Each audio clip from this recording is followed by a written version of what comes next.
Hello class 10, once again I am here with you with the chapter called development. In my previous video I told you about the two approaches of development and what are the limitations of average income.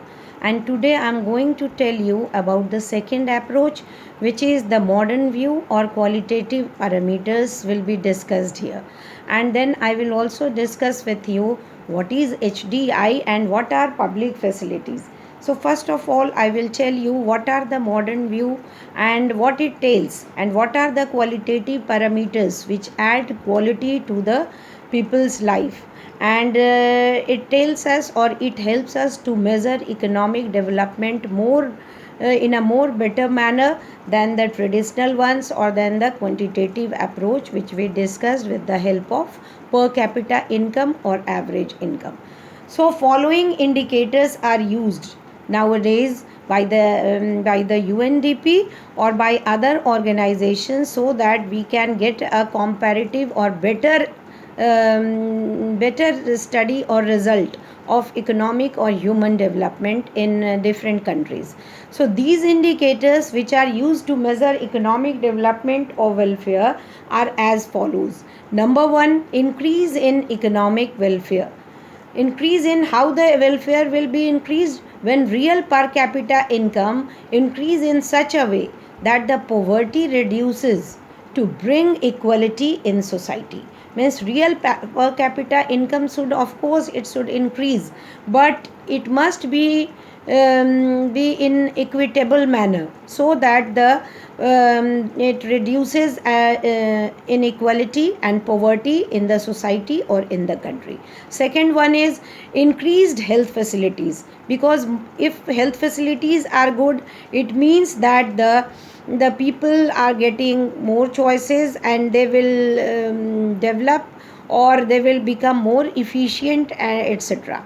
So increase in health facilities will reduce IMR, means infant mortality rate will come down, will put control over infectious diseases also, and increase in life expectancy, means the length of life will also increase, leading to rise in equality or quality of life of the people. Third thing is, which is very essential, or which we measure or compare on the basis of the countries, that is better educational facilities, because we know that health and education nowadays, these are the basic needs of every human, and education has become the right of every child. So if the education facilities are provided, or there is a provision of better education for everyone, then this will add value and make the people to earn more and make their life happy. So better educational facilities raises the quality of people's life, and it increases gross enrollment ratio, net attendance ratio, which in turn improves the literacy rate in the particular country or in any country wherever we are studying or comparing.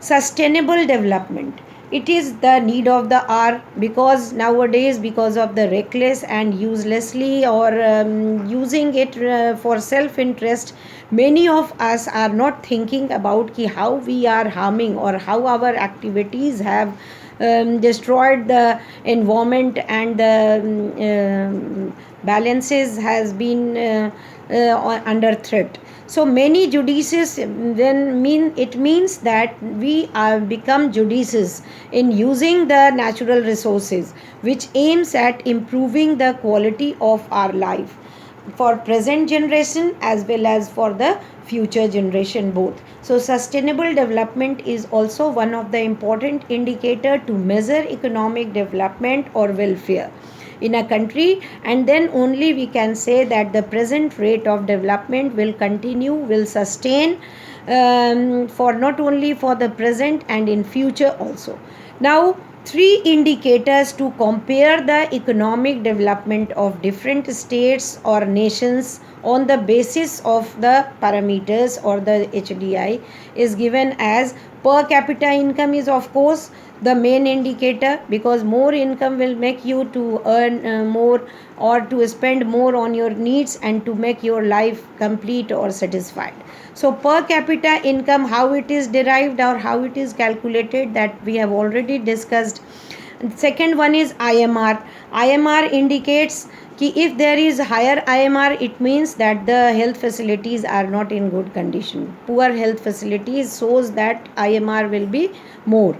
Literacy rate, it measures the proportion of literate population in the 7 years or above age group. And literacy means what? To read and write. If people know how to read and write, they will be counted as literate.